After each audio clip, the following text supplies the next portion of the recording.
So earlier today, I was doing my morning analysis on all of my favorite altcoins like Solana, SWI, XLM, HBAR, and many more, and I made a pretty weird realization. I looked at Solana's chart, then I looked at SWI's chart, then I looked at HBAR's chart, and I was like, wait.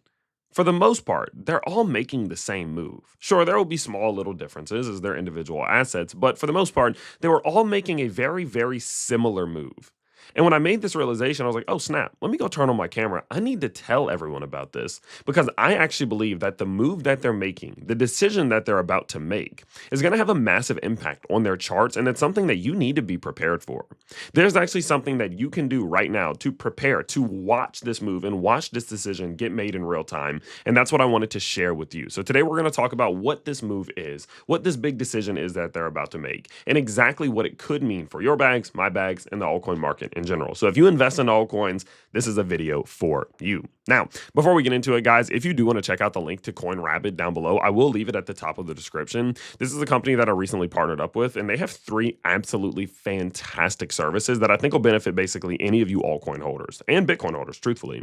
So there's the earn ability, and this is quite simply like a high yield savings account where you can daily earn interest on your crypto. You can also trade on CoinRabbit, which is pretty cool, which is just a quick little swap feature where you can go from Bitcoin to ETH, ETH to Solana, Solana to XRP, whatever swaps you want to make. They have a ton of different assets and a ton of liquidity for any of these ones that you're looking for. And then lastly, there's the loan option. And this is the one that a lot of people do use, especially here in the altcoin market. But what this allows you to do is it allows you to get instant funds against your crypto. So you can use your crypto as collateral to get loans, and then you can use that loan to do whatever you want, really. I mean, you can buy more crypto, you can optimize for taxes, because remember, getting a crypto loan and its spending are non-taxable events in comparison to spending your crypto. You can make big purchases. You can invest in your business. You can basically do whatever you want with it, obviously, as long as you pay it back. And with that in mind, of course, it's a very simple process. There's 4 easy steps to get access to one of these loans, and they have a ton of different options from Starknet to Zill to XRP to Flare to Pepe to Verge. I mean, as many of you could think of. So they have an absolute ton of stuff going on here. They have a ton of reliable reviews and, kind of feedback that they've been given from the community over on Reddit and Twitter and much more.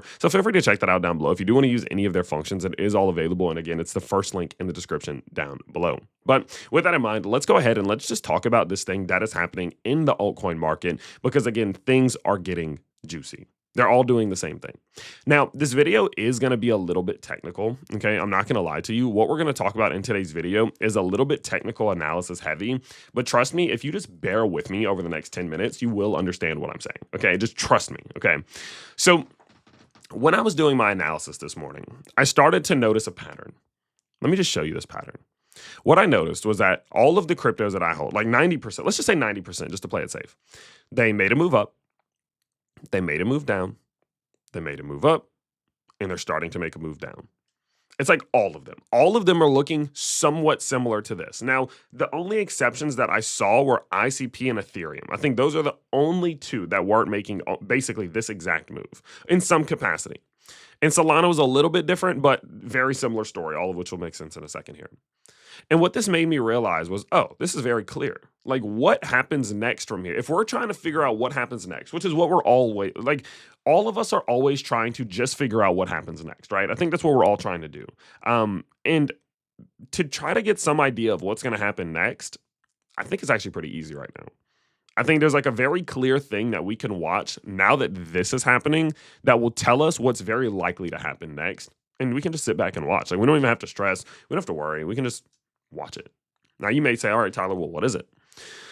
So whenever a cryptocurrency makes a high like this, then it makes a low like this, and then it starts going back up. That's called a retracement. And this is something I've taught you all many times before, okay? This is called a retracement. Why? Because you're retracing this move downwards. So you went down, now you're retracing that by going upwards. And when you start retracing, you can use something called a Fibonacci retracement tool. Now, don't forget, there's a free chapter over in the crypto playbook. The whole crypto playbook is free, by the way. I'm not selling you anything, don't worry. You can go down there really quick, just pause the video, just go download it, go down here and go to the Fibonacci retracement. I have a video on exactly what I'm talking about right now if you need any extra knowledge or kind of, resource that comes down to the Fibonacci retracements, right? So feel free to go check that out again. But this is called a retracement. And when a crypto starts retracing, we can use something called the Fibonacci retracement tool to try to get an understanding of, at what point is this thing going to run into resistance and start falling again, right? So it went down, it starts going up. At what point will it run into resistance and start going back down? That's what you can use the Fibonacci retracement tool for. And so what I would do in this situation is I'll say, okay, we're going to go in and we're going to draw a Fib retracement from this high down to this low. And what you can see is it draws out this map, basically. And on this map, you're going to see a golden box, a blue line, a green line.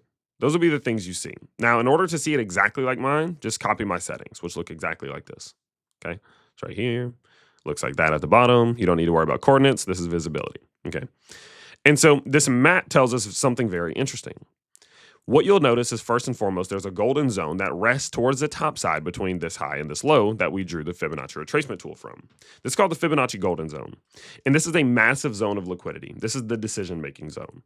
If this crypto is capable of breaking through this golden zone, historically, it will have a very high likelihood of being able to push up to this blue line or this green line, which is why the green line and the blue line are so important. But if it gets rejected off this golden zone, if it starts falling off of this golden zone, not good. Okay, usually not good.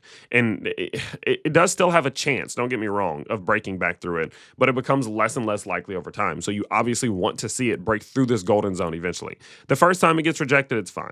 The second time it gets rejected, that's not that great. The third time it gets rejected, like your likelihood of starting to collapse is getting very high. So what you're really looking for, whenever a crypto makes a high, comes back down to a low, starts retracing upwards, is whether or not it can break above the golden zone. Okay. Now, if that crypto is unable to break above that golden zone, something very specific needs to happen. If you want to have hope, as someone who has this crypto, and you want to have hope that it's going to be able to go up one day, after it breaks above or it gets rejected by this golden zone, something very specific needs to happen, and that thing is called a higher low. It's called a higher low, and it's extremely important. If this crypto can come back down and build a higher low, which simply just means it builds another one of these little valleys that is located higher than this previous one right here, okay? If it can build a high, a low that's higher than that previous low, we're in a decent spot. It can likely return back up to the golden zone and give it another try. But if it doesn't, if it comes back down and it builds a valley lower than this previous low, you're going to likely enter into some sort of more macro downtrend where you're going to be going down for quite some time. And so the move that is made after getting rejected by this golden zone is incredibly important.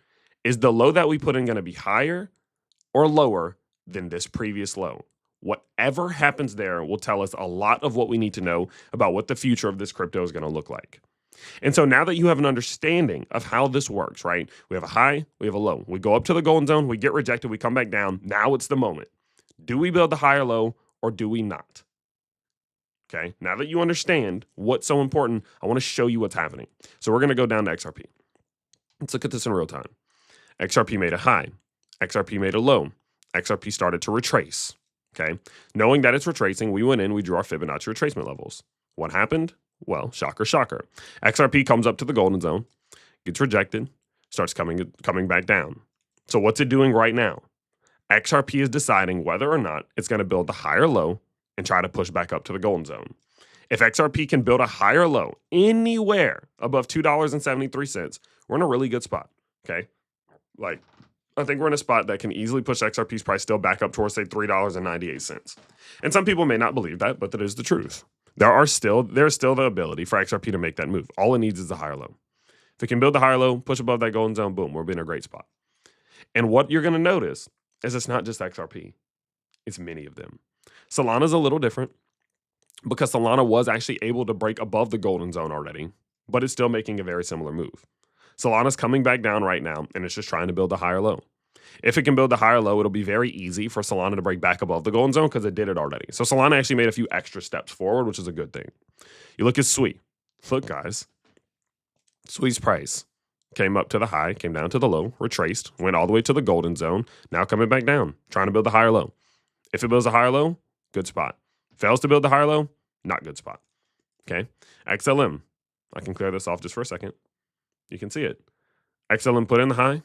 XLM put in the low, started to retrace. Retraced up to where? Surprise, surprise, the golden zone, right? Now it's getting rejected. What's it trying to do? Build the higher low. I think you get the point. Like, I don't need to do this over and over and over again. I think you get the point. But just look, H bar, same thing. Caspa, same thing. ADA's doing it different. ADA looks a little bit different. That's an exception. SHIB, same thing. Pepe, same exact thing. Even Jasmy, same exact thing. Bonk, different because Bonk didn't even really recover that good. That's a sign that Bonk's not doing that good. Doge, same exact thing. Render, same exact thing. Most of these alts. And if you don't know what I mean when I say same exact thing, just look. Like, this is what I mean. Look, high, low, gold, down, right? Like, most of these cryptos are making a decision right now. Do we build the high or low or not? And that's the main thing to be watching out for. Now, obviously, there are bigger things in the world to be paying attention to, like interest rate cuts. What happens with interest rate cuts will determine if they build the high or low or not. So I'm not saying this is kind of like an individual decision that alts are about to make. No, alts will make this decision as a result of what happens with interest rate cuts and as a result of what happens with Bitcoin. I totally understand that. But if we're purely focusing on the technical side of things, what you can see is that decision is clearly on the table and they're all deciding, do we build the high or low or not? So what do we do in response to that? Oh, we play this very simple. I will not make one move on altcoins right now. I will not. I will not buy. I will not sell. I will simply just wait. I won't do anything. I did make a move on Bitcoin, which I'll tell you about in a second here, but I will not make a move on altcoins because I don't know what decision they're going to make. I know a lot of you join this channel or, click on my channel because you want me to give you an answer. Is it going to go up or is it going to go down? And sometimes I genuinely have an idea of what direction I think it's going to go in. But in this moment, I honestly don't know. I don't know if it's going to hold or not because I don't know what's going to come as a result of all this interest rate stuff, right? And so when I have no idea what's going to happen, all I can do is wait for a trigger. Sometimes crypto is just about triggers and responses. I wait for something to trigger, I respond properly. I wait for something to trigger, I respond properly. What could that look like? Okay, it could look like this. It could look like XRP's price finding the support, working its way up and breaking above the golden zone. Guess what? Decision made. Trigger, response. Execute on some sort of breakout strategy. Or let's say, for example, XRP's price falls. Boom. Just absolutely nukes to the downside, loses support. That's a trigger. So what do? I respond. What's my response? I don't know. I'd probably assume that this is some sort of descending channel like this and go in and start executing on my descending channel strategy. That's what I'll do. So I'm not saying I never do. I do things a lot. People always say I don't do anything. I just have waiting periods more often than other people because I don't feel the need to buy and trade and sell every day. I don't think it's good. I think it's bad for you. So what am I going to do right now? I'm just going to wait and watch. Do we build the higher lows and start breaking above these golden zones? Or do we fail to hold these higher lows and start going to create lower lows, at which point we then need to execute on some sort of descending macro descent strategy, right? All of which I'll figure out when the time comes. So if you're an altcoin holder, what do you need to do? Go in, draw your golden zone to the top side. If you don't know how it works, again, go to the playbook. It is free right now. Look, there's people on it right now, completely for free. Head to the link, go to the Fibonacci retracement section. There's a free video in there for you right here. Boom. Or you can just click here. Boom. And we also explain it a little bit. And we took some notes and all that stuff for you. So go check that out. The link is down below and watch very closely. But of course, I'll be here every step of the way updating you. Just make sure you watch this closely because, again, this is going to play a major factor of what our bags look like. And obviously, that's important to watch out for. So, of course, I hope you guys have been enjoying the content recently. I do appreciate all the likes and the subscribes and the comments. It has been absolutely amazing. So thank you to all of you guys. And I can't wait to see you all in the next one. Peace out, everybody.